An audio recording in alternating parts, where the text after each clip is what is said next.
From the Library of Congress in Washington, D.C.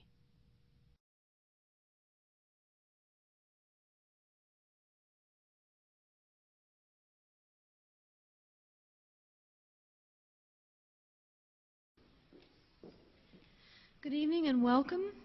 I'm Anne McLean from the Music Division. We're very excited tonight to be presenting Daniel Levitin as the fifth speaker in the library's Music and the Brain series, made possible by the Dana Foundation. Tonight, Dr. Levitin is talking about his new book, The World in 6 Songs, How the Musical Brain Created Human Nature. The New York Times says this book will leave you awestruck. Elements can induce feelings of enlightenment and euphoria. Masterful, compelling, erudite, passionate, and poetic are a few of the adjectives applied by reviewers. People magazine calls it the soundtrack of civilization. Following the talk, you'll have the chance to meet the author and buy a copy of the book and have it signed just outside. You can also leave your name for mailings about our series and information about our upcoming podcasts. We present many lectures by distinguished scholars here in the Coolidge Auditorium, but it's not so often that we can offer a speaker with a lineup of admiring fans, including Sting, Oliver Sacks, Joni Mitchell, David Byrne, and Willie Nelson. A remarkable career path helps to explain this to some degree. Dr. Levitin is the James McGill Professor of Psychology, Neuroscience, and Music at McGill University in Montreal. Probably quite a few of you have read his book, This Is Your Brain on Music, which spent more than a year on the New York Times bestseller list and has been read by more than 500,000 people.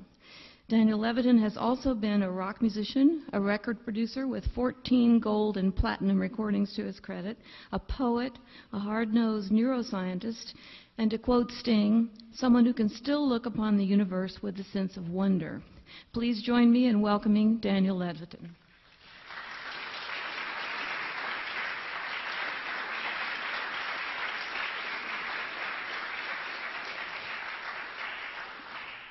Thank you very much. I'm really delighted to be here at the Library of Congress, and I'm also delighted to be here in Washington.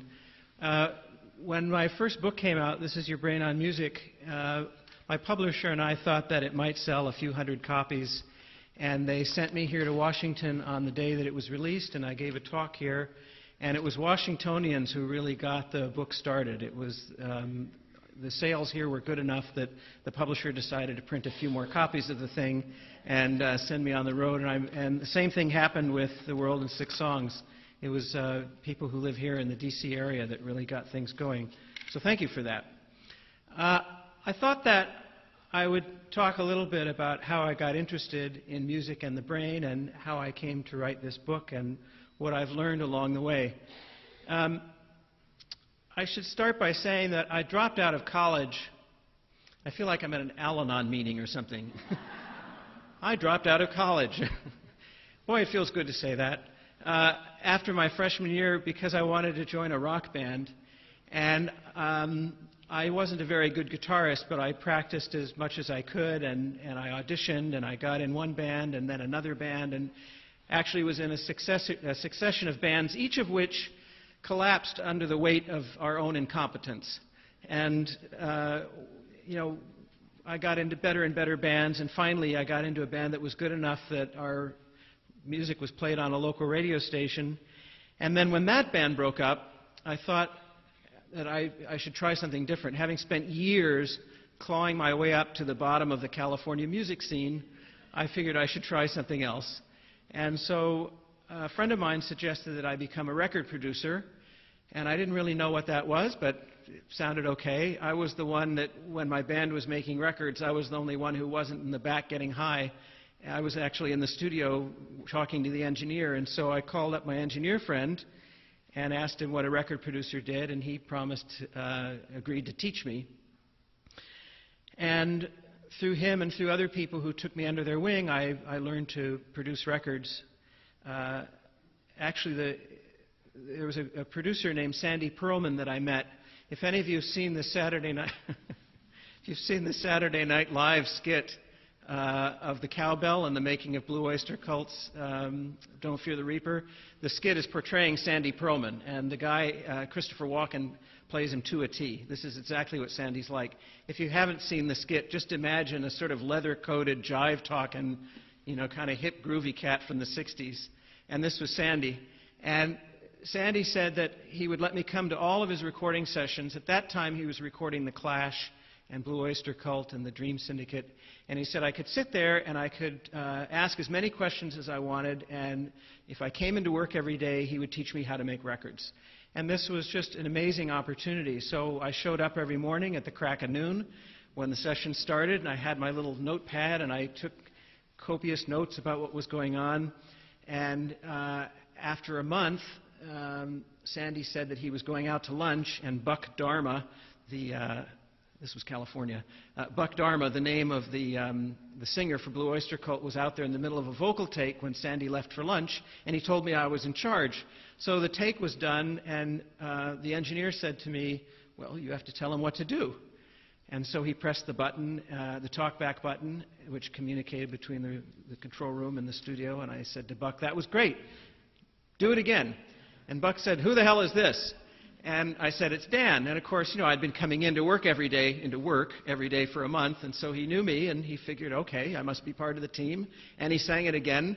And then after that, we moved on to another song, and Sandy came back after about an hour and a half from his lunch, and Buck and I hadn't killed each other, so Sandy took the rest of the day off, and I was suddenly a producer. And I found my way into working with better and better bands, and there was one particular moment that got me interested in music and the brain. I had always been interested in the brain when I had dropped out of MIT, and I had taken a really fascinating course on neuropsychology from Hans Lucas Teuber, who was a pioneer in neuropsychology.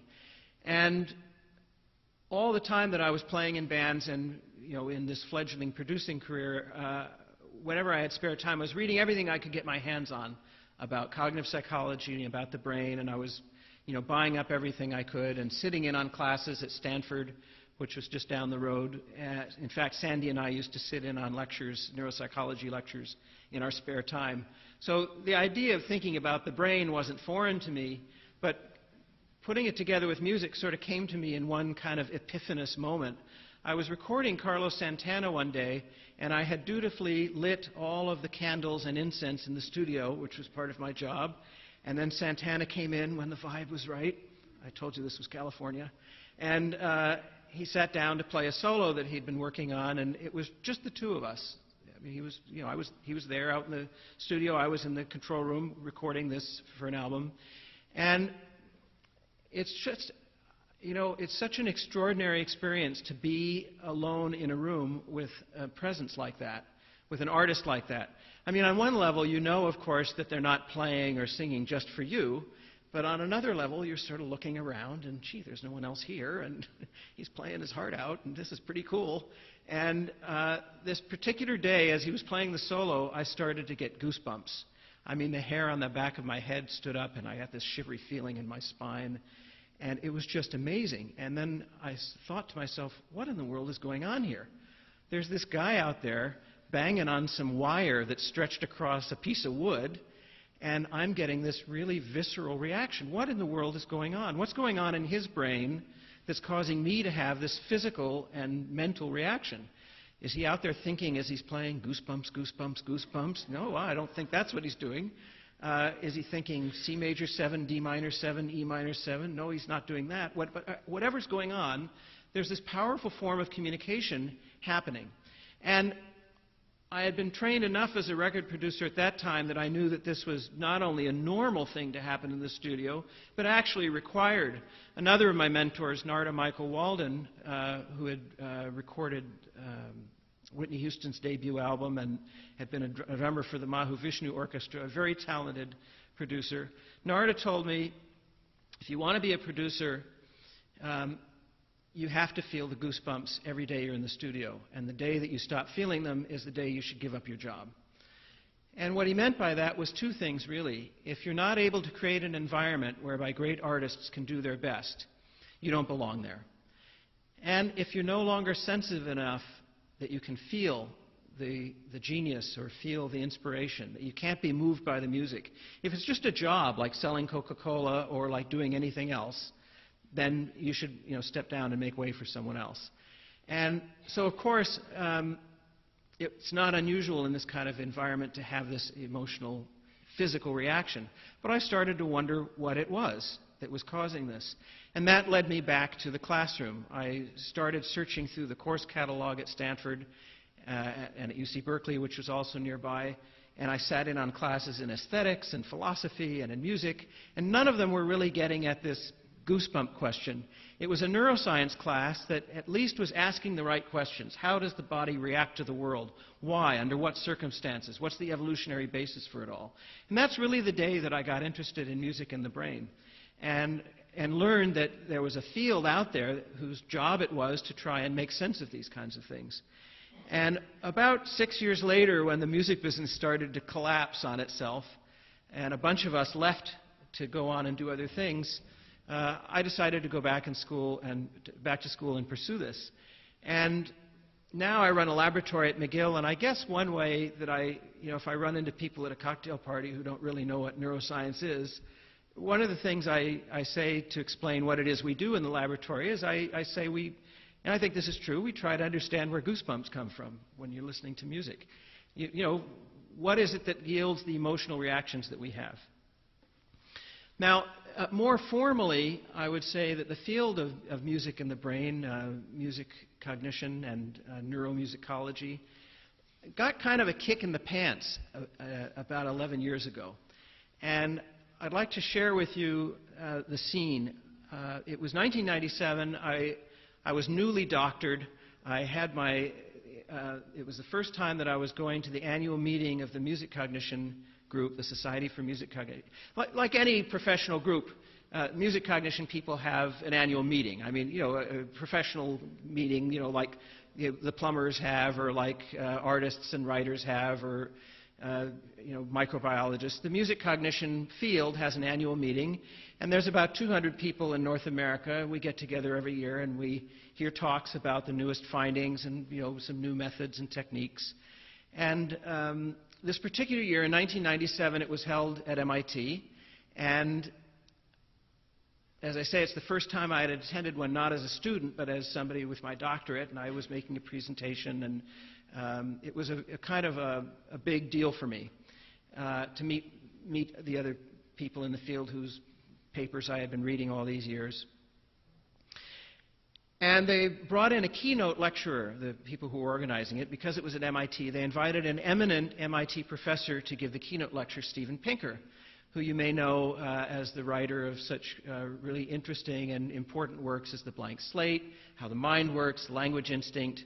And he hadn't yet written any of these popular books for which he has become known, but he was very well known among cognitive psychologists as a really leading cognitive scientist, somebody who had a lot of interesting things to say, groundbreaking things to say about a number of topics. So we were all very excited that Pinker was going to give the keynote, and he took the stage, and there was this thunderous applause, and it was a room about this size, and we were just anticipating what words of wisdom he was going to have.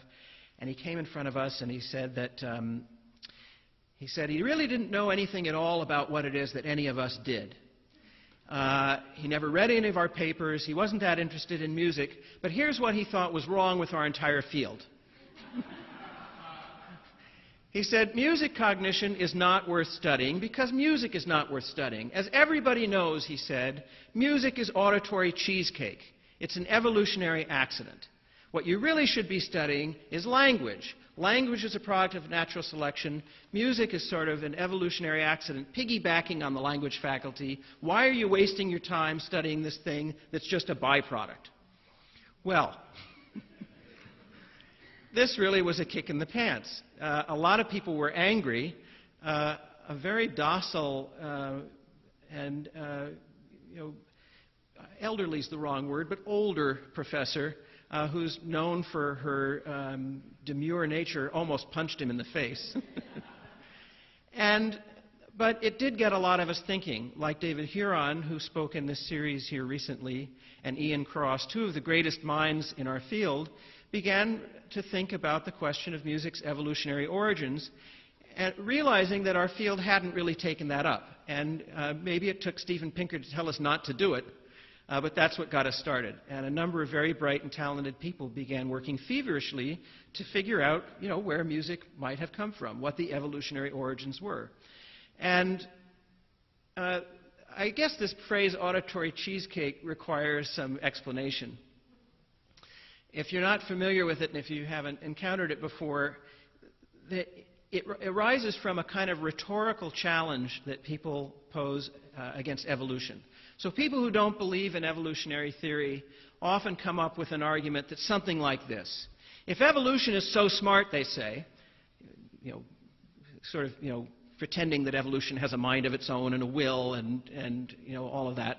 If evolution is so smart, why is it that we like cheesecake? Why is it that we've developed a taste for fats and sweets? As everybody knows, too much fats and sweets are not good for you. They can lead to diabetes and obesity and a number of health problems. They can kill you. If evolution was so smart, natural selection really worked, we wouldn't have a taste for these things. Cheesecake just being a sort of placeholder for fatty, sweet things.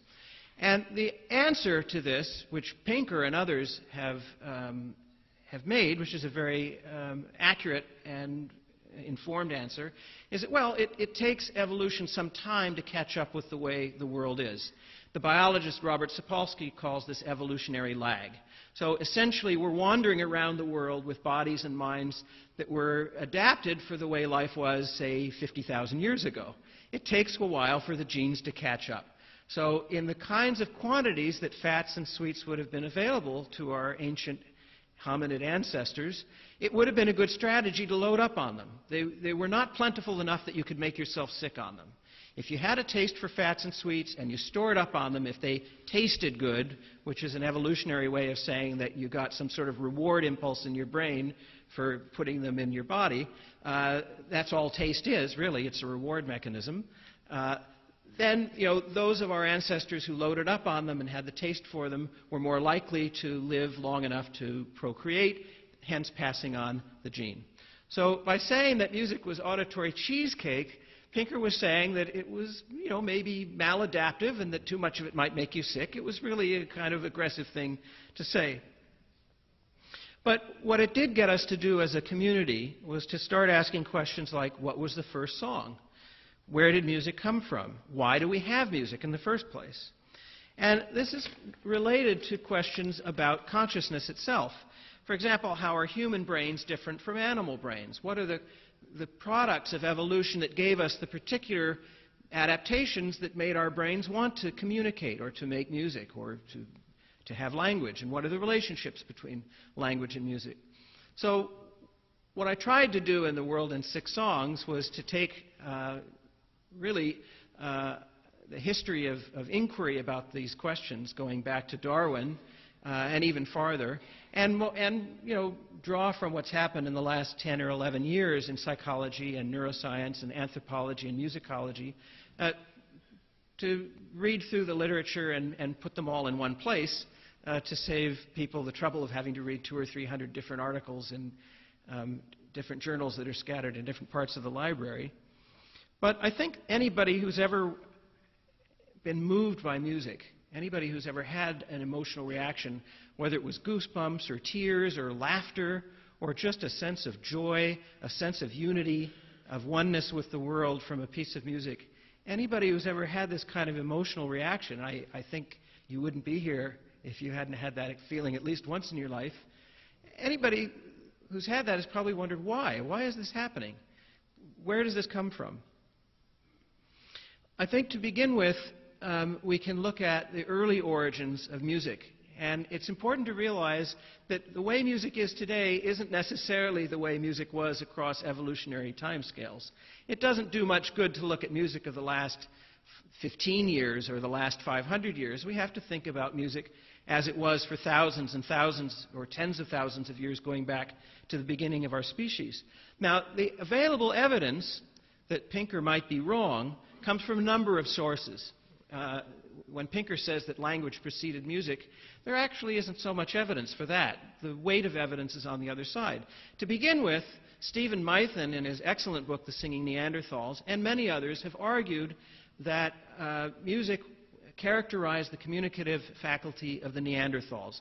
Neanderthals, of course, preceded us, Homo sapiens, and the way in which they communicated was largely through musical gestures, alternations in pitch and time. Alternations in pitch and time, that's about as good a definition of music as I can think of. The way the Neanderthals communicated was a language that didn't have words or specific tokens, but had these kinds of prosodic trajectories that would communicate emotional things. I think the closest thing I can imagine to Neanderthal communication is the way the teachers and the adults in the Charlie Brown and Peanuts cartoons used to talk, right? So the kids would talk in regular language, but whenever a teacher would talk, it would sort of be wah, wah, wah, wah, or wah, wah, wah, wah, wah, wah, right? You had all of this musical quality, and you really knew what was going on. You knew whether they were asking a question or whether they were angry or whether they were upset or happy or content, all with this sort of pitch trajectory. And that's what Neanderthal communication seemed to be like. If you look at our nearest biological cousins, the chimpanzees, the panhoot of the chimpanzee, the primary way in which chimpanzees communicate with one another, is again variations in pitch and rhythm. The panhoot doesn't have particular elements that can be recombined the way we do with language. It really is more musical than it is language-like. Some of the hallmarks of human language are this idea that you can recombine elements. You can create an infinity of different utterances, different elements of the sentence stand for certain things in the real world. Language is referential. It refers to specific things. Chimpanzee communication is not like that. It's more musical. It's more holistic. So what you'd have to believe if you want to say that language in humans preceded music is that Homo sapiens somehow forgot about the music that Neanderthals and chimpanzees had. They discovered language, spoken language, and then at some point later rediscovered music. That just doesn't seem very parsimonious. Another piece of evidence comes from neural studies, brain imaging studies. We put people in a brain scanner and look at what parts of the brain are activated when they listen to music or language. And it's the more primitive parts of the brain, the cerebellum, the brainstem, the pons, that are selectively activated to music and not to language. This suggests, because these areas are older in our brain, the areas we have in common with all mammals, indeed with all vertebrates, it suggests that because music is activating them, music is phylogenetically older. Also consider the way that music actually was practiced for tens of thousands of years. Music, in almost every case, was music dance. There was no separation between the two. When people were making music, they were dancing. Now, we sort of forget that, many of us today in contemporary society, where we sit in rooms just like this, where Bartók performed, where Stravinsky and others performed, and we're supposed to sit here with our hands folded quietly in our laps, and we're not supposed to move, and we're not supposed to make a sound. But this is evolutionarily very foreign to our species. For tens of thousands of years, music and movement always went together. So much so that in most of the world's languages today, the word for music and the word for dance are the same word. The languages themselves don't make a distinction because there was never a time when any speaker of that language had to refer to one without referring to the other. So it's music dance in most of the world's cultures. It's not in ours. We separate the two. We even have, in modern dance, you can have dance without music. And obviously we have music without dance, but that's a relatively new evolutionary finding or happenstance. So historically and linguistically they were intertwined. And consider also the connection between music and movement is so intimate that you can't make music without movement. Any musical sound, and I'm talking on an acoustic or a physical level, any musical sound requires some movement to get it started. You have to bang on something or pluck something or strum or blow through something or at least force air through your own vocal column or bang on your chest Bobby McFerrin style in order to get the molecules in the atmosphere moving, and that's what sound is. So music begins with movement, and the idea that music and movement were intertwined really gives us a window into how they may have functioned in evolutionary timescales. For one thing, humans are the only mammalian species that can synchronize to movement, synchronize our movement to sound, synchronize movement to music. Now, there's a cockatoo that Ani Patel has been studying that you can see the video on YouTube. It seems as though the cockatoo can synchronize its movement to music about 20% of the time and for about 15 seconds at a time. Ani, my colleague, is still trying to work out the statistics on this as to whether that constitutes something different from chance or not. If it turns out that the cockatoo can't do it, we're the only species, not just the only mammal. But let's just say for now we're the only mammalian species that can do it. It's actually quite extraordinary. Infants can do this. Think about what's going on in the brain. The sound comes in the ear, and somehow the motor system is able to figure out how to move the body in order to synchronize with this thing that's coming in through an entirely different sense. It comes in through the sense of hearing, it comes out through the motor system, and it comes out pretty well synchronized. Elephants and chimpanzees will bang on sticks, and they can even keep a steady tempo, but they can't synchronize to one another. Well, the kinds of large-scale human cooperative undertakings, buildings of cities, aqueducts, irrigation systems, buildings, even just agriculture, clearing an area for a village. If you're a nomadic people and you're trying to set up an altar to worship at and you have to move it, all this kind of heavy lifting requires synchronization. And that synchronization was almost always done to music. If you're doing the 1-2 heave-ho, you all have to ho at the same time, or that big boulder isn't going to move. The work parties that we have heard of, chain gangs and things in our lifetime, were all moving to music. The ancient rowers trying to row across the seas were rowing to music. This is the connection between music and movement, and it shows up even in neuroanatomy. When we put people in the brain scanner and we ask them to lie perfectly still and listen to music, the part of their brain that would be moving their bodies, the motor cortex, is active even if they're lying perfectly still. It takes a great act of will to hold the body still when there's music playing. And we see the neural evidence of this. The motor cortex, the premotor cortex, the supplementary motor areas, the parts that would be doing this motor action planning are wildly active when music is going. I was talking about this almost miraculous way that the human body can move to sound, and this involves a really interesting chapter in neuroscience that entails something called mirror neurons. So have you all heard about these mirror neurons? Mirror neurons were discovered in Italy by a group of researchers by accident. They had an electrode in a monkey cortex, and they were trying to figure out how the monkey reaches and grasps in order to get at a banana. And what they found was that there was a particular circuit of neurons that were involved in both moving the hand and getting visual feedback so that, if the reach was to the wrong place, the hand could adjust. Well, there was another monkey that they had just finished testing, sitting in a chair, watching all this, and one of the researchers had forgotten to disconnect the electrode in this monkey's brain. And this monkey, watching his friend reach for banana, has much of the very same neural activity as if he were actually doing the reaching. But he's not. His hands are folded in his lap. What they discovered was these so-called mirror neurons, the parts of the brain that figure out how to do an action just by looking, or in the case of motor synchrony to dance, just by listening. When you hear a musician playing, there's evidence that your brain is trying to figure out how you would make those same motions. And we now believe that language, we've believed this for about 40 years, that language is a product of motor neurons. You learn to speak by figuring out how to make the sounds that you hear. But the figuring out is all automatic. It's a part of an unconscious process, and it's these motor neurons that do it. They're the same neurons that allow a baby to stick out its tongue at you when it's only a few weeks old. How does the baby know of the millions of different neurons that it has in its brain, which one it has to press in order to make its tongue go out? Well, it doesn't. But it has mirror neurons that when you stick your tongue out at the baby, they take over, and they are hooked into the motor system. They make the baby stick its tongue out. Now, getting back to why we have music, Darwin himself thought that it was involved in indicating cognitive, mental, and sexual fitness. Remember the kind of music dance that was going on. It wasn't just music, it was music and dance.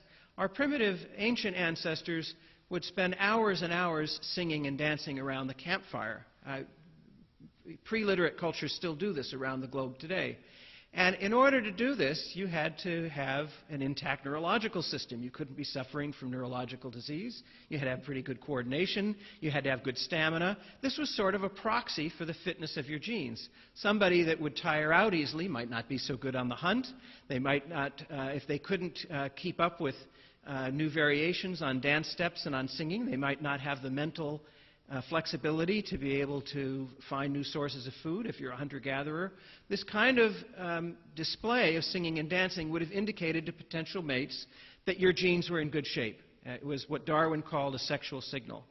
It's an honest hypothesis in the vernacular of biology, or the jargon of biology. An honest signal. What do they mean by an honest signal? Well, the classic example of an honest signal is the peacock's tail.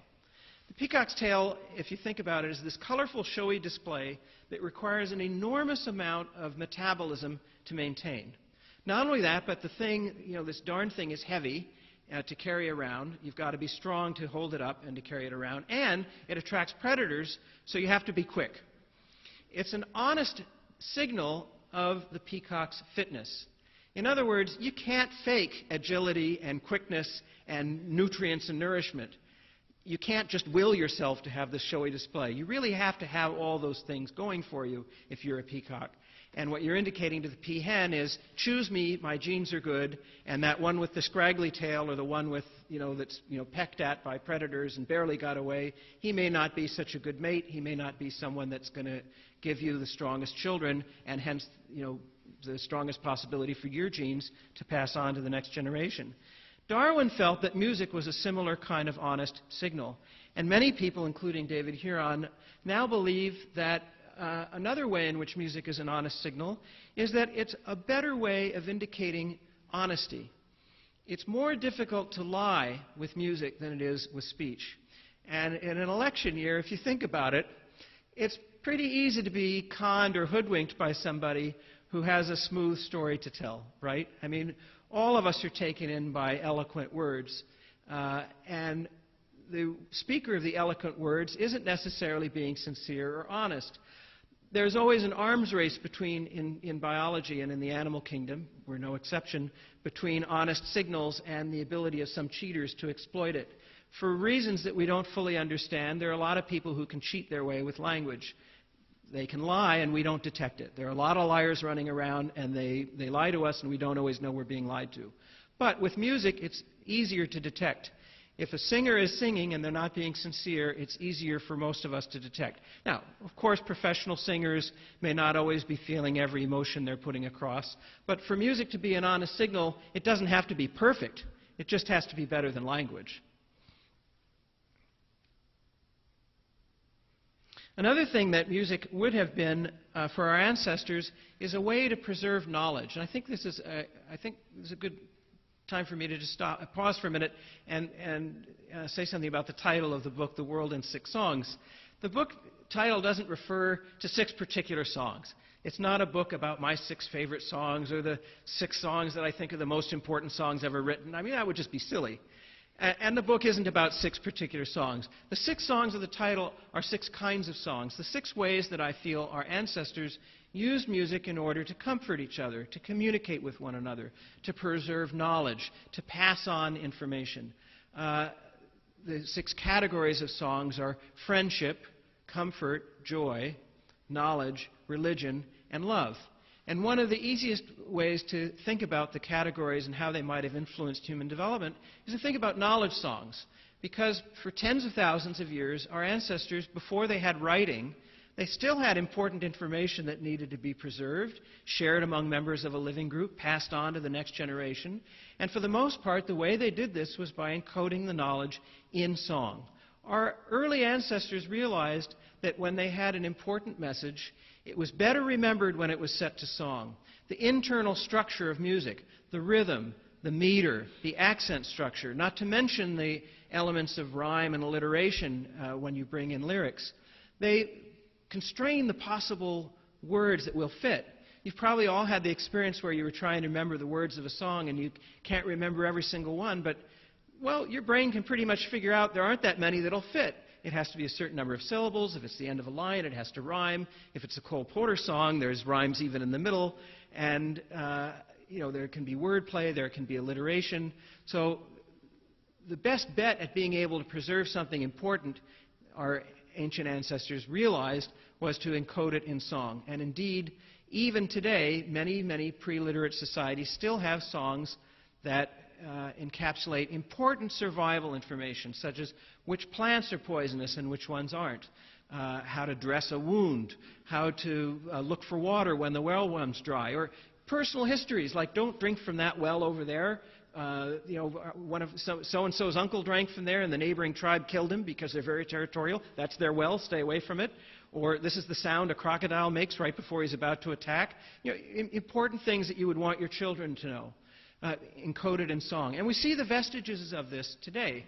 Although we rely on knowledge songs much less than a pre-literate culture would have had to, almost every child now learns the alphabet through a song.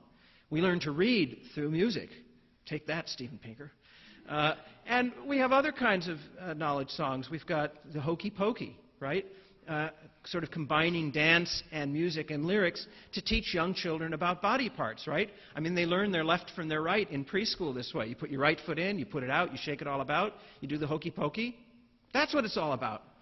You've got heads, shoulders, knees, and toes. You've got the Animaniacs on Saturday morning, the Saturday morning cartoon where you can learn to the tune of the Mexican hat dance, All the Nations of the World. Do you all know this one? It's something like United States, Canada, Mexico, Panama, Haiti, Jamaica, Peru. It goes on and on. They go through every single country to the tune of the Mexican hat dance. And my own students come to me every year, my freshman neuroscience students. They've memorized the parts of the brain to the Camptown racetrack from the Animaniacs. Music somehow is able to encapsulate this knowledge better than straight prose. Now, if you want to object that the Homerian epics weren't musical, they had a number of constraints about the syllabic structure that could end a line.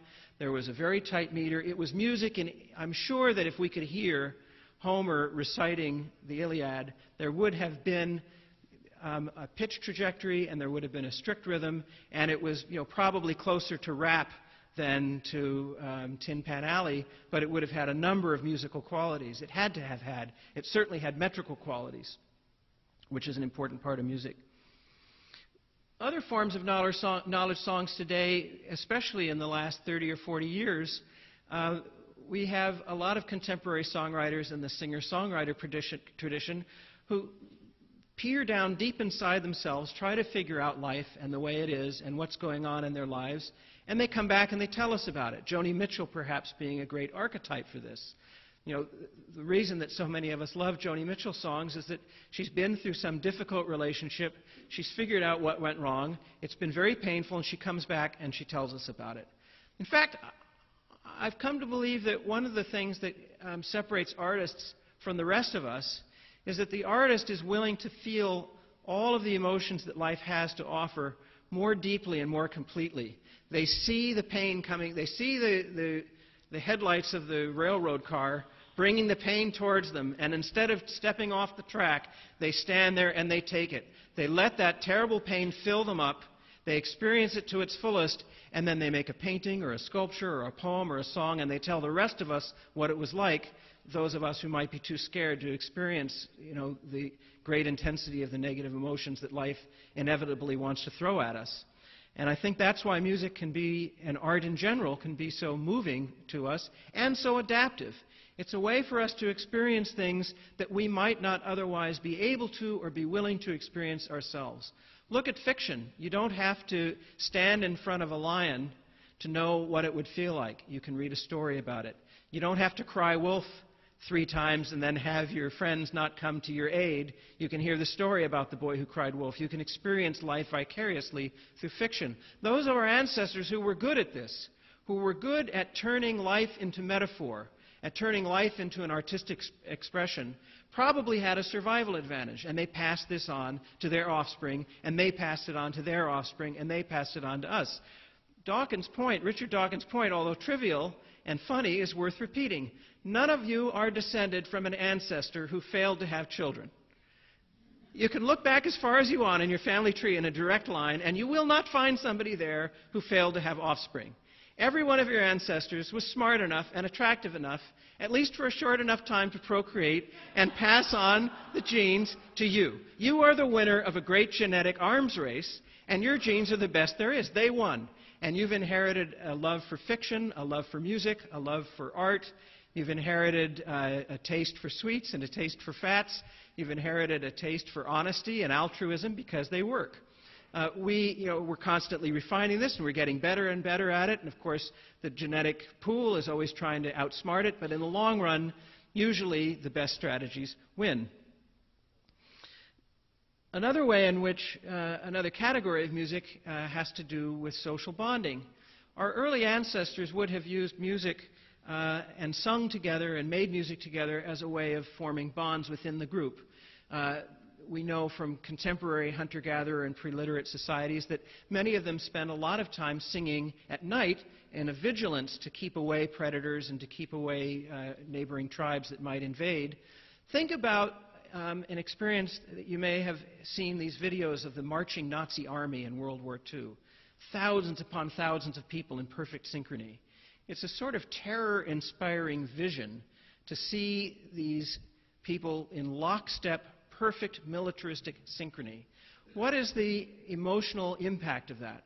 Well, you might think subconsciously, if this group of people has so much spare time that they can waste it on this purely showy display, like the peacock's tail, of synchrony for something as useless as marching, imagine how horrifying they would be as a killing machine. They've probably already gone through their killing drills, and this is what's left over. This is what they do in their spare time. This is enough to make you want to drop your weapons and run away or freeze in your tracks. So our ancient ancestors realized that singing together had a similar effect. People singing in unison sound like more people than there really are. In harmony, it sounds like you've really worked out and coordinated some kind of weird synchronous mind thing where you know what the others are about to do. Think about it. When you sing with other people, you have to come outside your own mind. You have to be aware of what they're doing. You have to coordinate what they're doing. You add dance to that, it becomes even more complex. You don't want to knock them over. You can't be locked inside your own mind and your own experience. You have to think about the others around you to sing and dance in harmony and in synchrony and in a kind of, not just, by synchrony, I don't mean necessarily direct repetition of what the others are doing, but to be able to coordinate the movements and the sounds. This is something that other people would hear and think, wow, they're really good. They can think as one mind. Maybe not so good to try and attack them right now. They've got it together. They're strong and they're unified. They think as one. So our early ancestors may have realized that this was a way of avoiding armed or fisted conflict. And it's interesting to note also that our nearest primate cousins, the chimpanzees, and well, for that matter, orangutans, bonobos, no primate is able to maintain living groups of larger than about 50 individuals. They blow apart because of interpersonal tensions and rivalries. And yet humans have lived in cities of 1 million for at least a few thousand years, and cities of 100,000 or more for many, many thousands of years. And it's largely believed by anthropologists that we accomplish this through a kind of vocal grooming. Speaking and singing with one another allowed us to affirm bonds of friendship and unity among a much larger group than our primate cousins can do through the literal picking of nits. I mean, this is the way that affiliation is shown among primates. They'll sit at each other's backs and they'll pick bugs out of the hair of each other's backs for hours on end, and this indicates that these two are friendly and will defend one another if there's a dispute over food or anything like that. But there's a limited number of individuals you can nitpick in a given day, and humans discovered this vocal communication, according to Robin Dunbar and others, as a sort of proxy for physical grooming, and music was a very big part of that. On the topic of knowledge songs, well, and the categories in general, I think that one of the things that music does better than language is that it conveys emotion better than language. Language tends to be referential, it tends to be about particular things, but human experience isn't really like that. Think about your own emotional life. When's the last time life delivered you just a pure emotion in pure form? When's the last time, for example, you felt pure joy? Maybe you felt joy with a tinge of sadness, or a little bit of joy with a touch of apprehension. Pure joy is actually pretty rare. More common are these mixtures of emotions. And they're hard to describe with words, but the right chord sequence on a piano, the right few notes out of a singer's voice, and you're instantly there. I think that's one of the things we get from music. Oftentimes we may not know how we feel. We listen to a piece of music, we put it on, and we go, oh yeah, that's how I feel. That's exactly how I feel. I couldn't describe it, but this musician has done it for me. And I think that's why we keep coming back to music. It's better able than language to convey the dynamic nature of emotions. The fact that emotions are changing. They're mixtures. They're not any one thing at a time. In fact, I'd go so far as to argue if you feel the same way at the end of a piece of music as you did at the beginning, the piece of music has failed. Or at least it's failed for you. It's failed to reach you. It doesn't mean it's a bad piece of music, but it hasn't worked for you. The art of listening to music, even if it's on in the background, it has to take you through a range of emotions. It has to move you. It has to take you through a landscape. That's what it's for. The categories in the book, the 6 that I mentioned, they're not meant to be exclusive. They're not prescriptive. I'm not telling you what a love song is or what a comfort song. I'm not proposing any kind of a musicological framework. I'm proposing an anthropological or psychological framework. It has to do with how you feel about the music. If there's a song that comforts you, it's a comfort song. If it's comforting to you and it also speaks of love and friendship, then it falls in all 3 categories. That's fine. And you may change your mind about it over the course of time or even over the course of the song.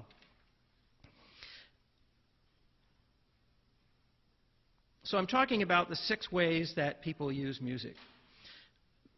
How I came to write the book was that when Ian Cross and David Huron and others got interested in this evolutionary story, I started reading as much as I could, and I branched out into anthropology and linguistics and the origins of language and reading as much ethnomusicology.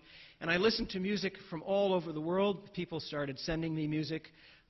In the book, The World in 6 Songs, I referenced 360 different songs, including pygmy music, music from the Ural Mountains, music from the Mequinoti Indians of South America, as well as Arcade Fire and the Talking Heads and AC/DC and Beethoven, Berlioz and Bach, and also a 6,000-year-old Sumerian love song that was sung by a princess to her beloved. It was a forbidden love, and it's a shockingly lusty lyric, actually, for 6,000 years ago. And the idea was to try and be as inclusive as possible, to talk about music in all the different forms that it takes. And the challenge that I set for myself was that I wanted to talk about what music was like 50,000 years ago, but find contemporary analogs of it that everybody could relate to, hence the Talking Heads and the Police and the Beatles and the Rolling Stones and the Who and everything else. You know, Rihanna and Britney. And I mean, the idea is I can only talk so much about 50,000-year-old music before you want to know, well, you know, how does this relate to me, or what is this like?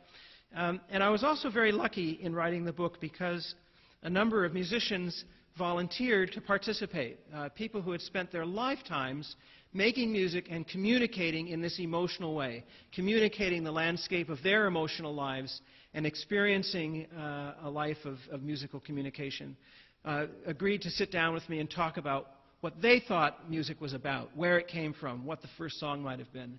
And these artists who were very generous with their time included Sting and Joni Mitchell, a 90-year-old Pete Seeger, the writer of protest songs such as Where Have All the Flowers Gone and If I Had a Hammer. He was wonderful. David Byrne, the founder of Talking Heads, Roseanne Cash, Paul Simon, Stevie Wonder, Rodney Crowell, one of my favorite songwriters. Rodney is amazing. Here's an example of a true artist, somebody who's been making records for 35 years, and he just keeps getting better and better and better. And it was a great experience to sit down with them and hear what their experiences of music were. And so what the book is a kind of way of threading all these things together. There's the musicians telling their stories, not all in one place, but threaded throughout the book. There's scientists telling their stories. There's me trying to tell you what I've read and embed it in some of my own experiences of how I got here.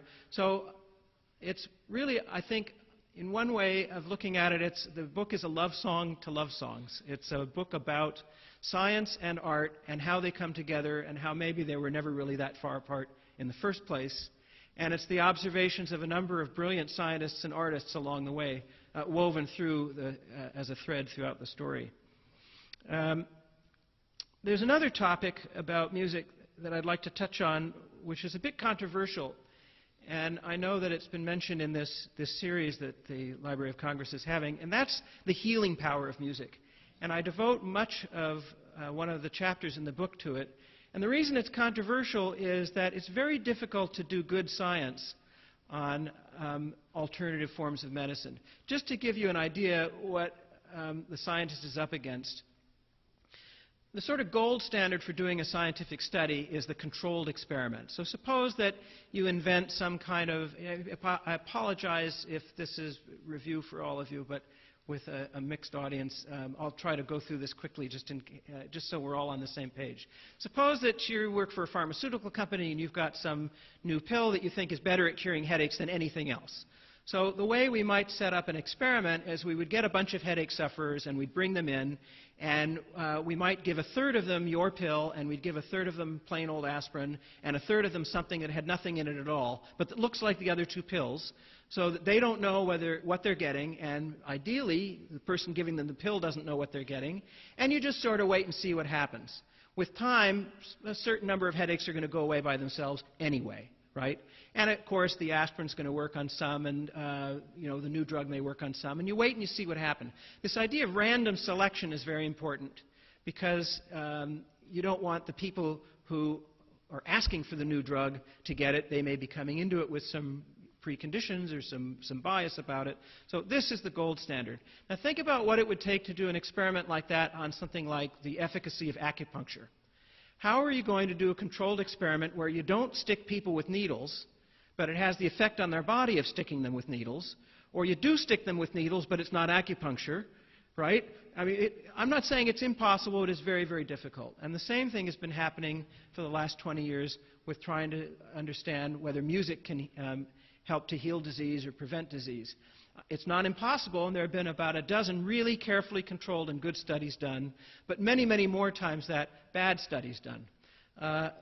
The problem is if you've got a group of people who are, say, a typical scenario is they're in post-operative recovery, you're trying to increase their pain threshold, which means reducing their pain, their reactivity to pain.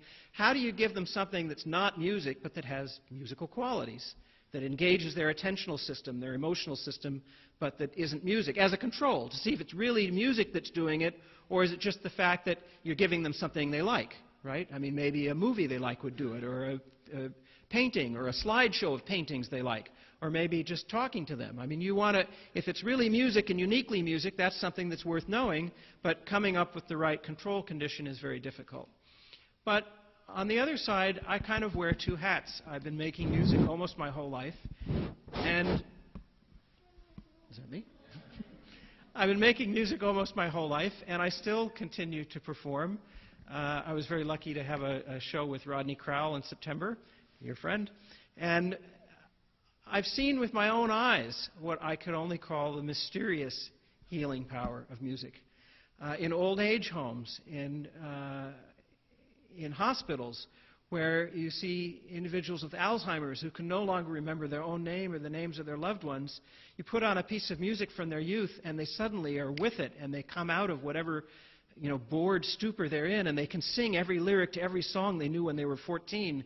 Parkinson's patients who couldn't move can start walking again. I had a personal experience of this that really touched me. My grandmother, my mother's mother, was born in Berlin in 1897. And the Nazis came. She was Jewish. The Nazis came to her house in the 1940s. Actually, I'm sorry, 1938. And they shot her two parents right in front of her. They machine gunned them down in the living room. And they were about to take my grandmother and her husband and her three daughters, one of which was my mother, away on the train, When they got distracted by something going down the hall, the Nazi soldiers left the apartment for a moment. My grandmother and grandfather gathered up their 3 children, including my mother, and escaped, and eventually made it to America. And my grandmother, ever since I knew her, woke up every morning and sang God Bless America, a song written by another immigrant, Irving Berlin.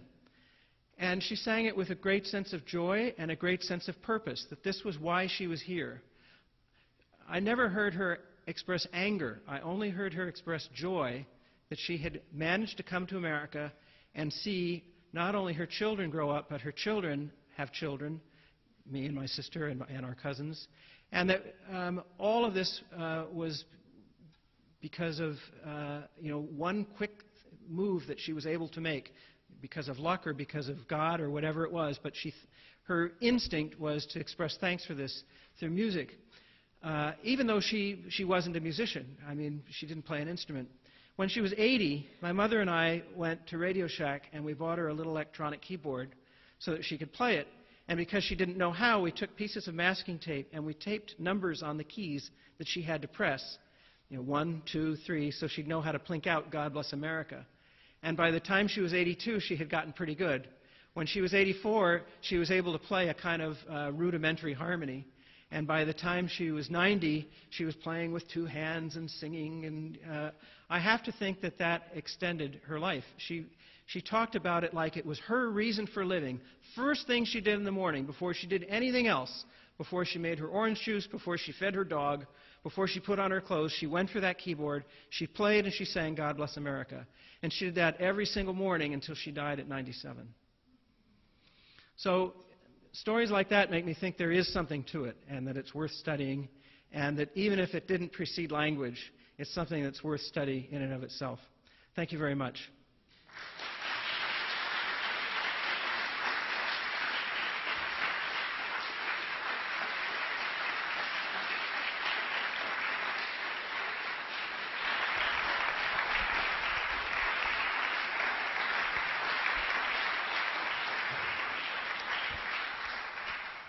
I went a little over time, but I think we have time for questions. I apologize for going over time. Yes, here. Oh, there's a young lady wandering around with a microphone, but if you want to get started, I'll paraphrase your question for the...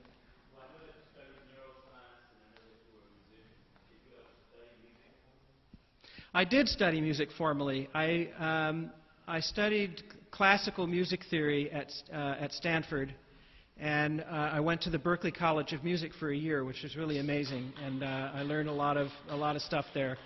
And yeah, it's helpful. But I mean, I know a lot of people who don't read music and have no formal music education. And I don't think one or the you don't need it. It can make for a certain kind of person, it can make it easier. But I mean, there were great storytellers for tens of thousands of years before anybody knew how to write or knew about theories of storytelling. So I think they're just, complementary ways of getting it in the same place. What's new in the role of practice, including deliberate practice in the acquisition of musical expertise? So what's new is that if you want to, 2 things really. One big idea is that if you're practicing anything, not just music, but music for sure, and anything that involves motor activity, it's better to do it a little bit every day than to clump it. So if your teachers used to tell you in college, don't cram the night before, that's true. Because of reconsolidation processes in the hippocampus and the neurochemistry of learning and memory, it's really better if you give your brain the sleep cycle in order to consolidate the information. So if you've got a kid who's playing piano and they want to practice, say, 4 hours on a Sunday, they're actually better practicing 10 minutes a day, 7 days a week, which only adds up to a little over an hour, than 4 hours all in one day, because the brain will incorporate the knowledge and learn it better with a little bit every day. It's also better to do it at the same time every day if you can. But sleep's an important part of it. The other part of it is that if you want to become a world-class expert, you've got to put in 10,000 hours. It doesn't guarantee if you do it that you'll become a world-class expert, but we don't know of any cases of a world-class expert who achieved that in music or chess or being a master criminal, or being a painter, or an athlete, or a journalist, or anything in less than 10,000 hours, fewer than 10,000 hours. Yeah. I saw you interviewed, and you talked about how communal singing releases, I think it was Pitocin in the brain. You called it a trust hormone. Yeah. Can you elaborate on that a little bit? I'm coming from a perspective of a church musician, and communal singing in that context seems to reinforce the sense of community. I wonder if you'd comment on that. Yeah. Oxytocin is an interesting hormone that's released naturally in the brain, and it's associated with feelings of trust and bonding. It's released when two people share an orgasm together, and it causes the two people to feel trust and bonding towards one another. And the evolutionary reason for this might be clear. For most of human history, the relationship between sexual intercourse and childbearing was not known to humans. They didn't know that one led to the other. And so nature, or evolution, needed some way of keeping the male to want to stick around and help raise the child. Humans have among the longest upbringing periods of any species. We need to keep our young with us for 10 to 15 years in order to teach them all they need to know, and the young are better off if the male is around. And of course, the male has this genetic propensity to want to spread it around and not be in one place, and the oxytocin sort of, if it works, I mean, I think we all know men who are oxytocin deficient. That's another matter. But the way it's supposed to work is the oxytocin is supposed to keep the male interested in because he feels this strong affiliative bond with the female. Now, it turns out the other major activity that we humans do that causes releases of oxytocin is singing together. Not merely listening to music, but singing together. And I think as a choir director, you'll agree that having had the experience of sung with somebody or played music with somebody, it's a very intimate experience. You do feel bonded to them, and that's no doubt the oxytocin. And the very fact that oxytocin is released in that context really raises the question of the evolutionary origin of singing. It may be the case, at least that's the way the argument goes, our ancient ancestors, ancient humans, sung together in order to create this affiliative bond that allowed us to create larger and larger societies. Really, the sub-thesis of my book is that the musical brain, these evolutionary changes, including oxytocin and other things that I haven't gotten into in this talk, but three key biological changes in the brain, they led to the desire for humans to communicate with one another, to form bonds with one another, and these in turn led to the discovery of music, art, language, science, and ultimately civilization as we know it.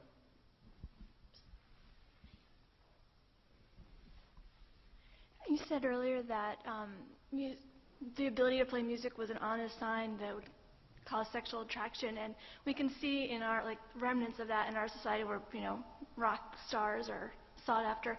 Do you think it's still an honest sign, or is it now maladaptive to be attracted to people who are good at music? Well, that depends. There was an interesting study done by Marty Hazelton at UCLA with my colleague Jeffrey Miller. Women at various stages in their ovulatory cycle were given scenarios of different males. And some of the males were described as being successful but not very artistic, and others were described as being artistic but poor. And it turned out that there was a big difference in who they chose depending on whether they were in a fertile period or not. They tended to want the genes of the artistic type, but they tended to want the husband in the successful type. So if you think about what art means to us today, not just musical art, but art in general, it means a kind of creative way of dealing with the world. And if we find that sexy, it's because our ancestors found it to be a good clue as to who might make a good mate. If you're a hunter-gatherer, you want to mate with somebody who's clever, somebody who's got some mental flexibility, emotional and cognitive flexibility. And those who were able to engage in artistic activities, it wasn't a perfect sign, but it was a better sign than anything else. Now, of course, there are always people who exploit this. There are rock stars and athletes who have liaisons. I'm thinking of Wilt Chamberlain, who's had liaisons with 2,000 women. I mean, it's not always adaptive at the individual level, but at the societal level it might be. You mentioned Neanderthal language. How is that recording manifested? How did they figure out that they spoke in tones? Well, I'll refer you to Stephen Mythen's book, The Singing Neanderthals, but some of the evidence comes from endocasts of Neanderthal skulls, where they can see the impression made by a region of the brain that's very similar, a homologue to what we call Broca's area, the part of the brain that's necessary for language. And it's, another of the arguments has to do, oddly enough, with the kinds of tools they were able to use and manufacture. They weren't able to manufacture the kinds of tools that required the sort of representational thinking that language requires. And so we infer that they didn't have language, representational language like we did, like we do. But I think Mythen's argument also has to do with the artifacts that are found in their burial sites as a proxy for understanding the way they communicated with each other. There had to be some way of communicating. He's looked at the evidence of what their larynx and pharynx might have looked like and at skeletons, and that's pretty much all you have to go on. Yep.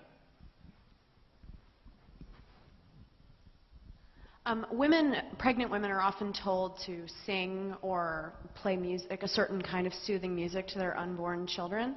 And I'm just wondering if there's been any science done to, I mean, does it have to do with bonding? Can you just speak a little bit about it? Well, it's interesting. Mothers of every culture instinctively sing to their infants.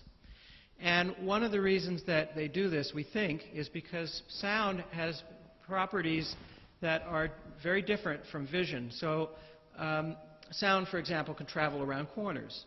It works in the dark.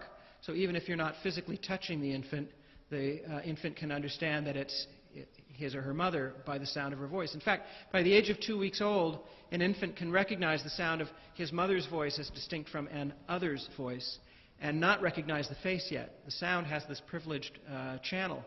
And for hunter-gatherers, being able to set your baby down and not have to carry it around all the time, but still have a connection to the baby through its voice and your voice, that would have been helpful.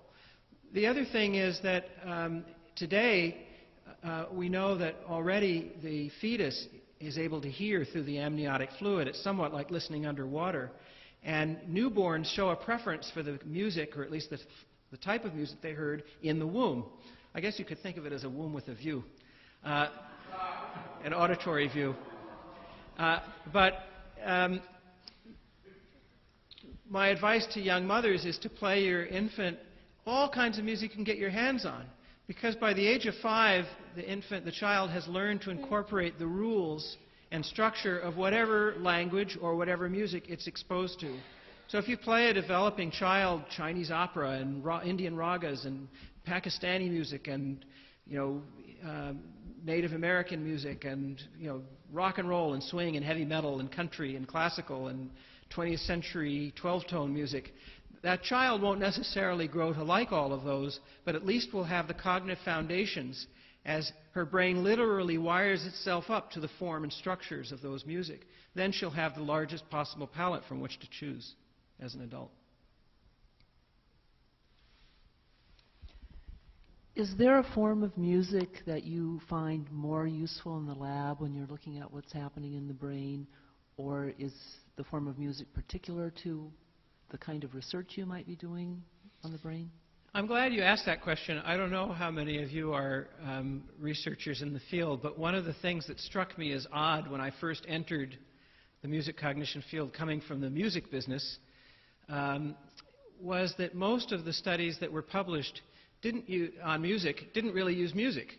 They used computerized blips and beeps that were composed by the scientist. So the experiment would consist of somebody coming into the lab and hearing something that sounded like doot, doot, doot, doot, doot, doot, or doot, doot, doot, doot, doot, doot, doot. And they felt that that was necessary in order to have the maximum amount of control over the experiment. And one of the things that I started doing, and a number of my colleagues started doing more recently, is using real music.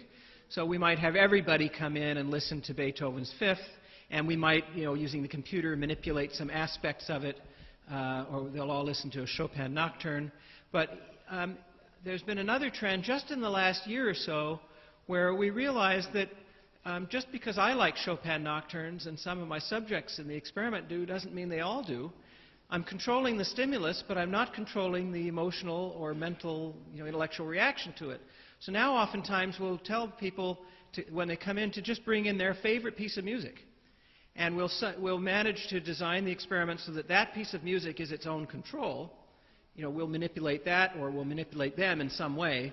But that way we can ensure that they're hearing something that's meaningful to them. So, and it turns out, I did a brain imaging study recently where everybody brought in their own music, and we found that the part of the brain that was active when people listen to music they like is an interesting structure called the nucleus accumbens, which is related to the brain's reward system, and it modulates levels of dopamine in the brain, the so-called feel-good hormone. So listening to music they like produces a kind of shot of happy juice, and it's the same reward mechanism associated with eating chocolate, if you like chocolate, or taking cocaine if you're a cocaine addict. It doesn't mean that music is the same as those things, but it's a reward mechanism. So that's what I have to say about that. Yeah, if one of the applications of this research could be to composers, how do you write music that will move people? Then it's less helpful to do studies where people come in with the music that moves that person the most and some other song that moves someone else the most. It would be helpful to do a study where you're actually looking at the rhetorical patterns in the music, regardless of what style or genre it is, to figure out what should be done and what shouldn't be done. My other question, and I'd like to know if that's being done, my other question is the effect of music on the elderly. I think there's been studies that, if you're exercising your brain, learning a new language at age 80, exercising physically at age 80, then you preserve cognitive faculties.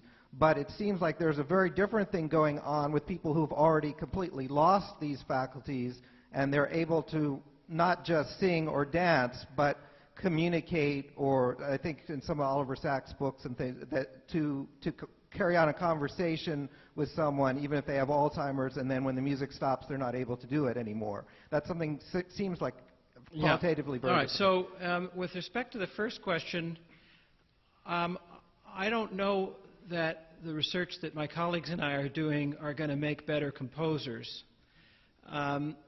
And I don't know that we're uncovering some principle by which a song or a melody can be mathematically constructed. I still think that great art has to come from inspiration. There's always an element of craft. Picasso really knew how to draw. But it can't just be craft. I think audiences, I think all of us are sensitive enough to having the wool pulled over our eyes. We recognize inspiration most of the time when we see it. I asked Stevie Wonder when we were working together how it is that he wrote music that was moving and then performed it in a way that would be moving. And he said when he's writing the song, he puts himself in an emotional state that is identical to that of some experience that he had, and he tries to capture that experience in the song, and when he sings it, he tries to capture that same emotional state. And if through the course of singing it, he can put himself back there in that moment of when he wrote the song and that moment when he first experienced it, then he knows that he's doing it. Stevie's got as much craft as any songwriter alive today, and I would hold him up against any of the great composers, Roger and Hammerstein, Cole Porter, I mean, on a technical level. And yet you ask him what he's doing, and it's all about this. So I still am, I guess, an artist enough or a romantic enough to believe that that's where it has to start.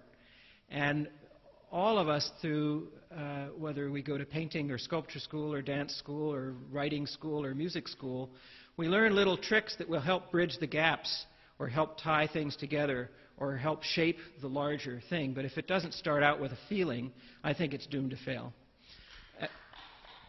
Thank you. As to the second question, Music may help to stave off Alzheimer's and the effects of aging, but we don't know that it does so uniquely. It may be that learning a new language, learning to play chess, learning to do crossword puzzles, they may do it, and music may be just one other way of exercising your neurons, keeping them active, keeping your attention focused, training them to learn new things and implement new skills. It may be the case that music has some unique qualities, but we don't know about that yet. Do I have time for one more? The boss says one more. Hi there. Thank you very much for your talk. You had mentioned the potential evolutionary connection of musical aptitude to natural selection, and I'm wondering how an evolutionary biologist or perhaps neuroscientist would account for, say, a highly intelligent person who has no real musical aptitude or ability maybe even to keep time, something that's maybe very basic. Why would not, say, all intelligent people today have some form of high musical aptitude? Well, the way that genetics works, of course, is through diversity. This is why we have sexual selection rather than asexual selection. And the idea is that any gene that is ubiquitous in every member of society is prone to disease. All it takes is the right mutated virus or bacteria to come along, and if it affects a gene that everybody has, the entire species is wiped out. So there's this tremendous pressure on the genome to experiment with different ways of being, and that's why humans have managed to live in virtually every, even remotely habitable corner of the Earth. Just 10,000 years ago, humans and our livestock took up less than 1/10% of the vertebrate biomass on the Earth. Today, we're 95% of it. We have increased in our numbers so greatly and managed to live in places where our ancestors weren't able to live through this genetic diversity. And that's really, I think, the simplest way of thinking about the answer. Anything that all of us have can't be good for the species as a whole. I mean, apart from things like a heart that you need to circulate the blood, and there are limits. But if evolution could come up a way that we didn't need to have a heart and we wouldn't be prone to heart disease, that would be a very successful adaptation. Thank you very, very much. I'll take more questions in the back. Thank you.